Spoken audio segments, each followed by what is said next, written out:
तर आता आपल्यासोबत एक स्टुडंट आहे, त्याचा आत्ताच पेपर झालाय, तर कसा होता काय होता विचारूया त्याच्याकडून. तुझं नाव काय तुझं? निशांत शिंदे. ओके. आणि आजचा ओव्हरऑल पेपर कसा वाटला तुला? मला तर मॉडरेटच वाटला पेपर. ऑलमोस्ट इझीच बोलता येईल. सिम्पल होता पेपर. बरोबर.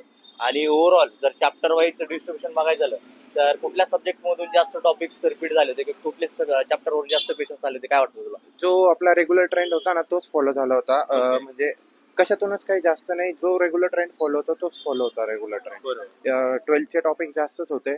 बरोबर. लॉजिकचे क्वेश्चन होते 3. परत अजून भरपूर म्हणजे तोच वेटेज फॉलो झाला होता.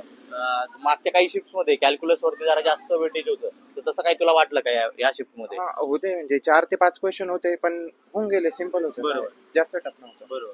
आणि मागच्या काही ज्या शिफ्ट झाल्या त्याच्यातून काही क्वेश्चन्स आले होते का, किंवा रिपीट झाले होते का, किंवा पीवायक्यूज रिपीट झाले होते, काय वाटतं तुला? पीवायक्यू रिपीट झाला होता. ऍज इट इज आहे ना 2 क्वेश्चन रिपीट झाले होते. बरोबर. आणि ना एक क्वेश्चन ड्रॉप असू शकतो असं मला वाटतं. ओके. हा.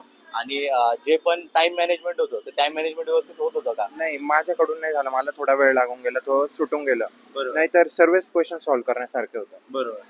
तर विद्यार्थी मित्रांनो बघा, व्यवस्थित टाइम मॅनेजमेंट करणं खूप गरजेचं आहे, कारण की क्वेश्चन्स खूप इझी असतात, काही काही क्वेश्चन्स खूपच इझी असतात, बट आपण एखाद्या ट्रिकी क्वेश्चन वरती किंवा लेंथी क्वेश्चन वरती थोडा जास्त टाइम वेस्ट करतो, आणि जो येणारा पार्ट आहे जो इझिली सॉल्व्ह होणार आहे त्याला आपल्याला टाइमच मिळत नाही. त्याच्यामुळे व्यवस्थित टाइम मॅनेजमेंट करा. त्यानंतर मॉक टेस्ट वगैरे तू काय दिलं होतं का? नाही, मी जेईचा आहे तर म्हणजे ते जेईच्याच मॉक टेस्ट दिल्या होत्या. मी सीईटीच्या एकच मॉक टेस्ट दिली गेली होती माझ्याकडे.